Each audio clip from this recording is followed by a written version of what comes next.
We know that polio is in the environment in the Gaza Strip. We've seen the evidence in this one case, and we've increased surveillance in Gaza to try and prevent other children from contracting the virus and enable us to better detect it.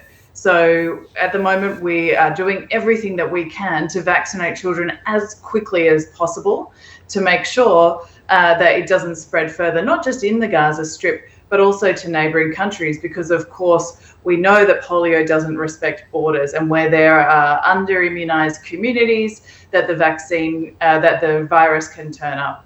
Ms. Ingram, the children of Gaza are traumatized, if not physically and then mentally, having witnessed so much agony, so much destruction in their home and so many losses of lives.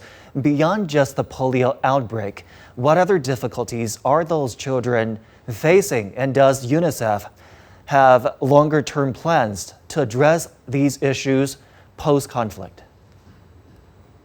Yeah, look, it's a really good question. We're talking about almost 11 months of death and destruction and displacement.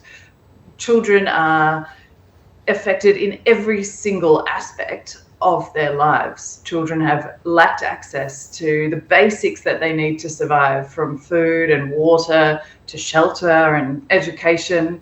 The school year is meant to start again next week, but it won't for the children of Gaza. So in every way imaginable, from the very worst impacts of injuries, of losing loved ones, to the things that we speak less about, like losing access to school or their friends and play.